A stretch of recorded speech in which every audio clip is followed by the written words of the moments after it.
Welcome to You've Got This with Sarah Hamaker, a podcast to encourage and equip moms along their parenting journey. Join Sarah each week as she interviews dads and moms like you and discusses the joys, challenges, and rewards of raising kids.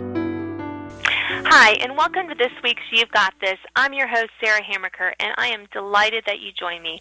Today I have with me Elaine Taylor-Klaus.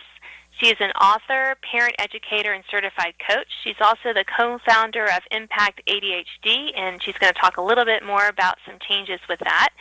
And we're just going to talk today about the coach approach to parenting, which I think both of us, this is how we coach parents, and it's really a helpful way to help our kids. So welcome to my show, Elaine.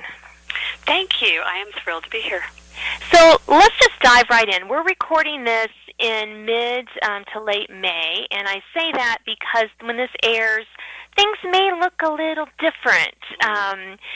And we may or may not be out of house arrest. That's kind of how my kids were saying it. We feel like we're arrested. We have to stay home. I'm like, okay, we don't have to have ankle bracelets. We're really okay. I was going to say maybe those ankle bracelets might be the transition on the way out of here. They never need to know that it was our idea. Right. Yeah, I know. That might be really great. So parents, if you need to take that little tidbit, take it and run. It's never too late. So I just say that because some of the things we may talk about, our circumstances may have changed, but Exactly. We're all kind of coming out of this pandemic, and whenever we emerge from here with kind of a realization that, hey, some of the things we're doing in our homes is just not working right. So let's talk a little bit about why thinking about being a coach can kind of transform the way we relate to our kids. I love that. So as you say that, what comes up for me is that, the reason I love coaching is that it's an empowerment way of being in the world, right? So coaching is about helping people see what they want and what they need to do to achieve it. And when we think about that from a parenting perspective, if we start inviting parents to think of themselves as, we call it taking a coach approach, because we're not training parents to be coaches, right? We want parents to be parents. Yes, definitely. But with a coach approach, that means we see our kids as independent beings, and we want to empower them to figure out what they want in life and figure out what they need to do to get there, right, to reach their full potential. And that's ultimately what coaching is about, and that's what parenting is about, if you think about it. Like, our goal is to raise adults, not keep them as children. Yes, and one of the things that when you talk about coaching, it's when you think about why you hire a coach for your kid, to help them with this, learn a sport technique, to help them, have tutors or basically coaches, and things like that. It's because your child needs a little additional help in a certain area. It's not always a negative thing. It's not always a positive thing. It just is an area of need. And when we think about coaching our kids, it's more in the area of need that we see. Like, one of my children really struggles with anger. He just has a really hard time, and he's gotten better, but he has a really hard time with knowing how to manage that emotion. And when I stopped yelling at him about that, because let's face it, when people get angry, really works, it makes, right? I know, that really worked, and I'm a coach, and I'm just like, keeping it honest here, Elaine. Sometimes I don't always do as I say when those kids, that thing is under our skin. But when I just stopped for a minute and realized, and he told me, he's like, I don't know how to do that. And I was like, and a little light bulb went off. This is like several years ago. And I was like, oh, right. I need to coach you on how to do this right. Right. Well, and what comes up is like, no, you don't know, and I can help you with that. Yes. Like yeah. that. Oh, now that I understand what's really going on, what the underlying issue is, I can do something about that. I can support you in that. But if all I'm focusing on is you need to stop being angry, that's all about me. Yes. Right? That's not helping our kids at all. But if I can get over there and focus over there on what are you struggling with, and my job as a parent is to help you figure out how to manage the things you're struggling with in life and to learn to overcome them and to learn to problem solve. So, I mean, helping a kid manage anger is a great example because there's something that's causing them to be angry, right? And they're going to get angry again and again in life, and so we want to help them learn to navigate that instead of just pretending it's not okay to be angry, because that ain't real. Right, or just acting like they should be able to problem solve it all by themselves. Right, because if they knew how, they wouldn't be handling it that way. Right, most of the time, yeah, because we know how and we don't handle it that well, but most of the time. This is our goal most of the time. And what I find is that so many times, parents, we just want it to stop, and we forget that, they don't have, their brains are not as developed as ours, so they cannot problem solve like we can. Yep. And, depending on their personalities, they may not be able to think of alternatives in the moment. So we need to do that practice. So with we'll just use my, son with his anger, I helped him think about, well, what could you do instead of, lashing out verbally and sometimes physically to his younger brother, who always has happened. They play well together most of the time. Until they don't. They don't. And I said, so what could you do differently? And also helping him recognize, his anger cues. Well, what is your body doing before you erupt? And so we had and so I became alongside him. It was more of I'm on your side with this, because not that I don't want you to be angry ever again, but you need to learn to manage this. Let's work together, because you're having trouble with this. So when I think about what you're describing, the way that I like to talk about it is walking parents through the process of problem solving. Yes. Right? So, because it's a process to solve a problem. Like if you deconstruct what you just shared, here's the behavior that I want to change, right? We call that taking aim. So the next step is to get curious. What's behind that behavior? Is he getting angry because of something the little brother did? Is he getting angry because he's frustrated that he can't do something he wants to do? Is he getting angry because there's something nagging at him with a shirt that's fitting wrong, or I don't even know what, it could be so many things. But when we get curious and understand what's driving the behavior, then we can help them get creative, brainstorm, problem solve solutions for that behavior. But if we just try to apply a solution before we understand what's really going on, it may work, but it probably won't. Right. Because it's not designed to address the problem. And when we walk the kids through a process of problem solving, that's really what the coach approach is.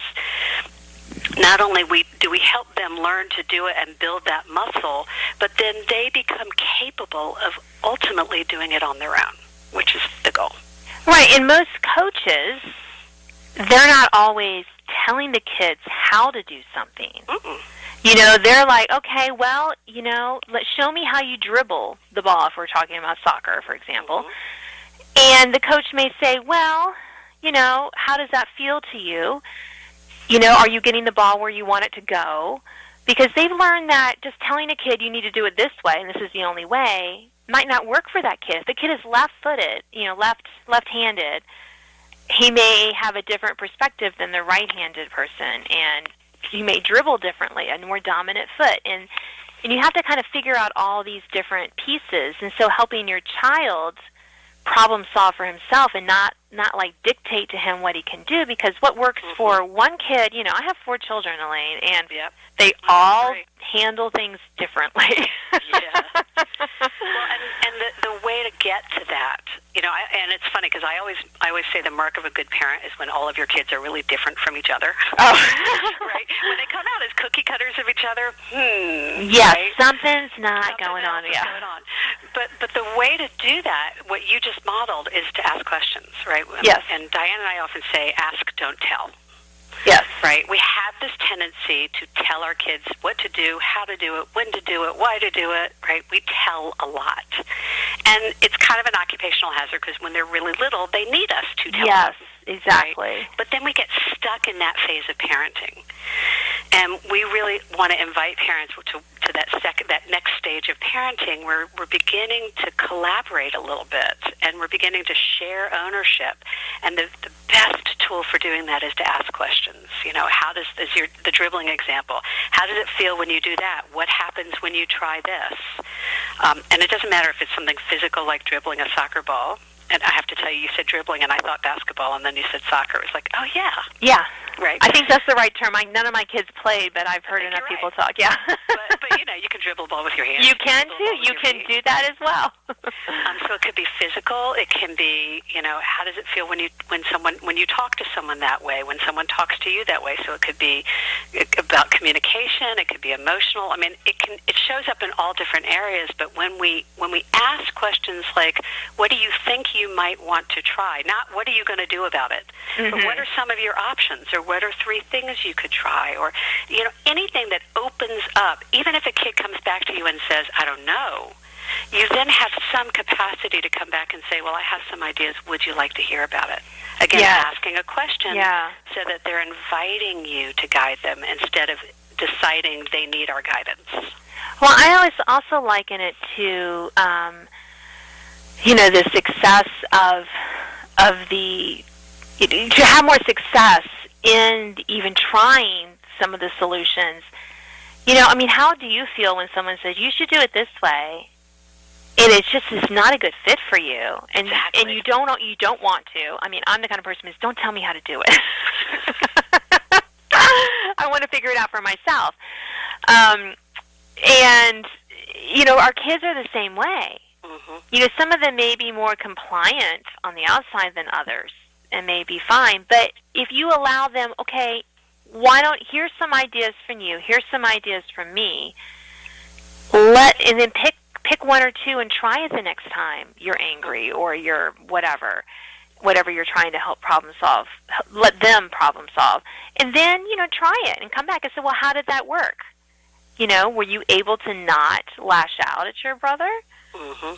Yes or no? Well, no. Well, what went wrong? Those kind of, but that takes more time. It does take time. But this is parenting. Yes. No, I agree, Elaine. I'm just saying, I think that is part of the thing. And I'm hoping that all this, stay-at-home stuff, nothing else to do, is helping parents realize it may take a little more time to do this, but it pays off huge dividends.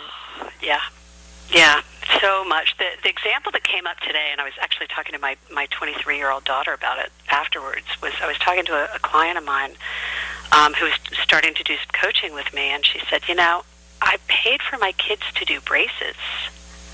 Why wouldn't I invest in something like this that's going to have such a long-term impact? Yeah. And it was such a great conversation because, braces are visual, mm-hmm. right? We can see, you put the braces on, you see the before and after pictures, and so we know it's going to last a lifetime. Yeah. And this approach is the same way because this is about how we communicate with each other, and we are in relationship with each other forever. We hope. Yes. That's what we want. Right? We didn't have kids so that they would go off and never talk to us again. We want to be in relationship with our kids. And when we begin to think about that consciously and create the kind of relationship we want when they're younger, I can speak from experience how that relationship matures and blossoms as they become a young adult. It's glorious. It's better than I ever could have imagined. To be able to be in a kind of a relationship with my young adult kids that's respectful and mutual and collaborative, and it's just extraordinary, and it all comes from this foundational approach, which is let's respect each other and work together as a team. Yeah, and I love that. The vision that you had when they were young, that hey, they're only going to be this age, a child for a limited time, but they're an adult for, a long time. And I always kid people. I see that you have 6 children. Is that right? No, I have 3. 3 children. Okay. There's 6. Diane and I together have 6. Okay. Between our families. Between your families. So 3 kids, and I have 4 kids. And people are always like, well, why'd you have so many kids? I'm like, 4 is not that many, really. But I was like, I want choices when I get older. I need to live someplace. And I laugh about it, but part of my saying that is that I want that relationship Exactly. with my children. I want that friendship when they're older. So I'm not friends with them now, that I will be when they're young adults and then the rest of their lives. Yeah. And having that leadership in my home and that coaching approach, so that they feel safe and secure. And it also helps the kids know that, hey, we're all a team together. It's not just mom, it's not just dad and sister here and brother here. We are all a team together. And that's one of the things I really hope that all this quarantine and social distancing will really help families realize they've been going in so many different directions. I'm really hoping they can reconnect and become that team again. Yeah, I couldn't agree with you more. I mean, I'll tell you that having my college kids come home has been it's been mixed, because my heart goes to them. I feel for them. My middle kid is a senior in college. What a lousy thing to have happened as a senior in college. So that was really, really hard. But on the other hand, like, my kids are so grateful that they wanted to come home. Yeah.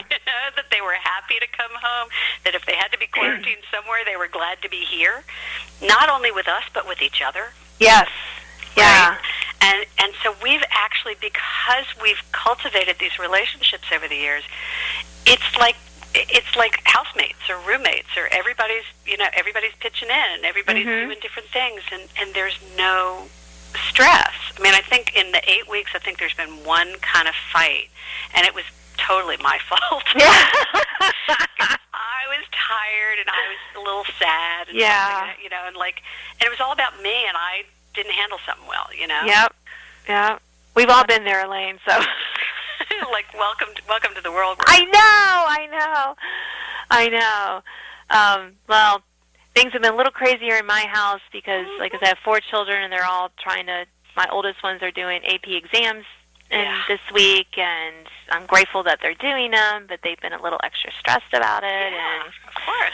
We have a preschooler foster child with us, too, who's on the spectrum, and so she has a few extra challenges. So,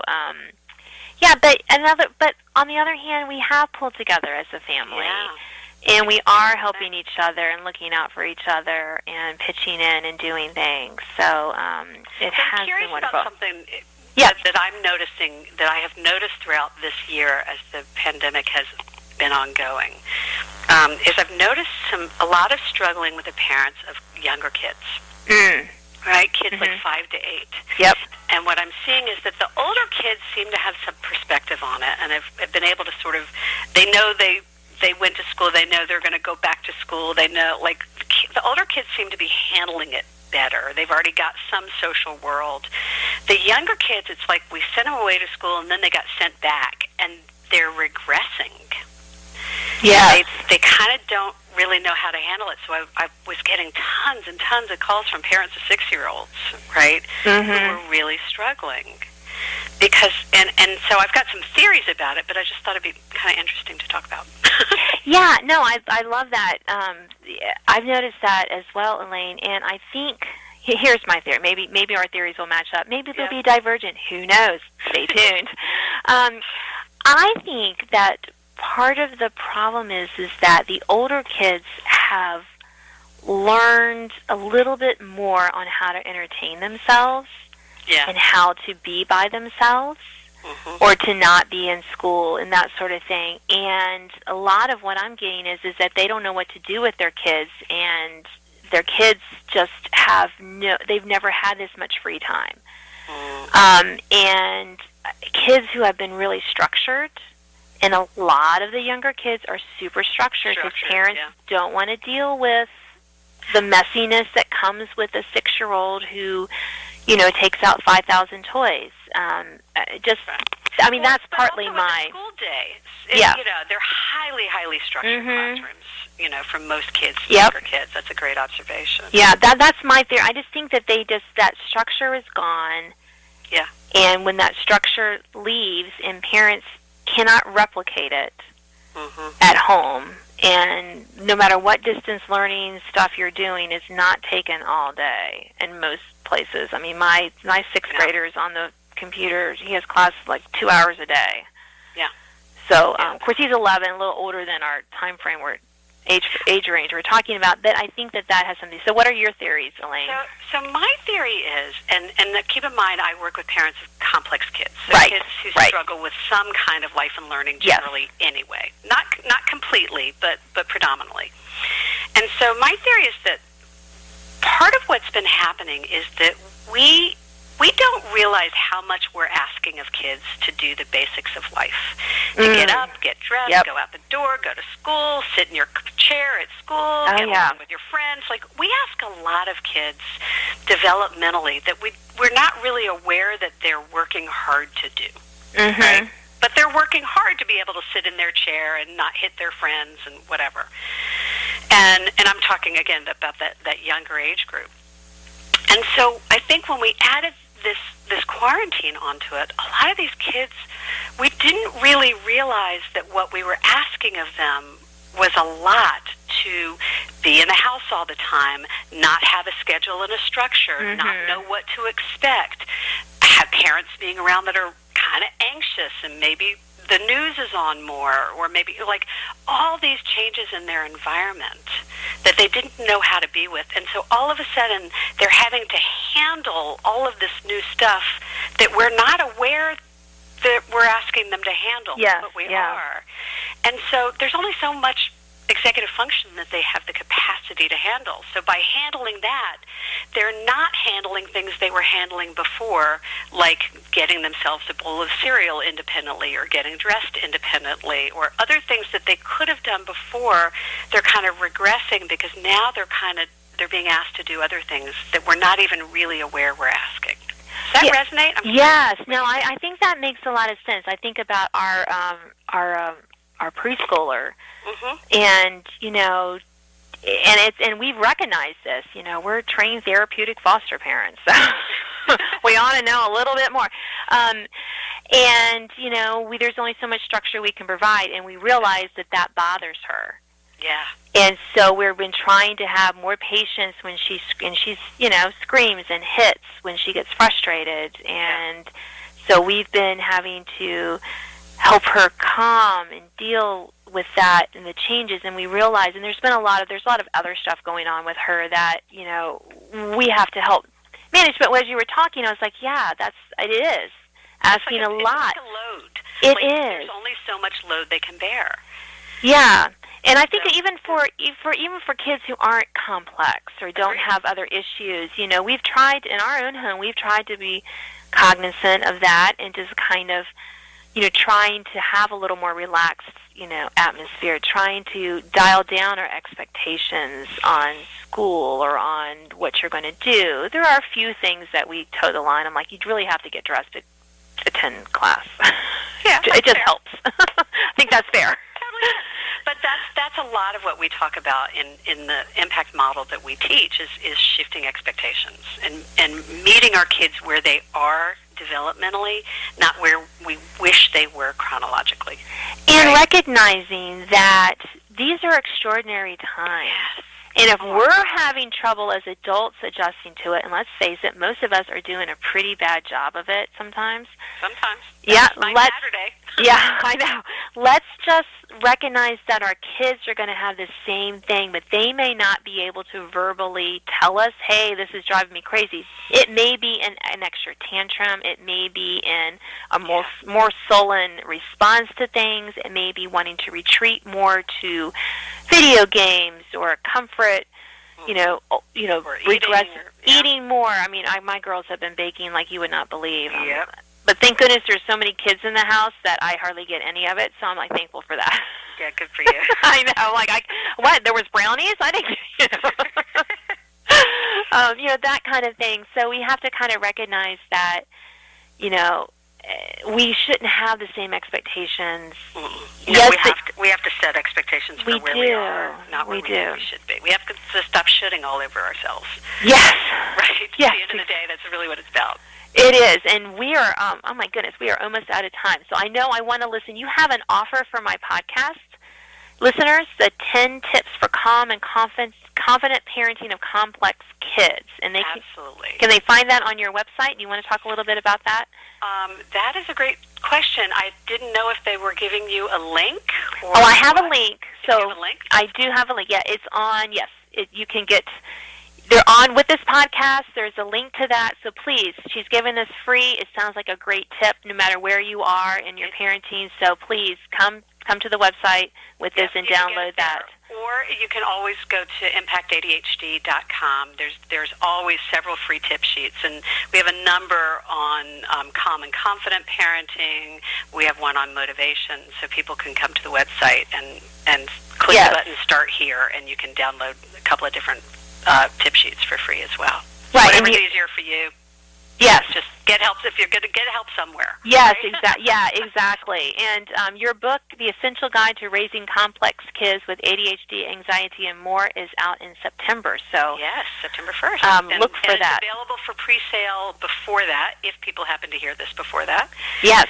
And if people buy it early, then we've got some supplement with it, one of which is the Essential Guide, the supplement to living in a quarantine. Yeah, I know, because we all need those kind of extra help. So thank you so much for being on my program today, Elaine. It was truly a pleasure. Thanks for having me.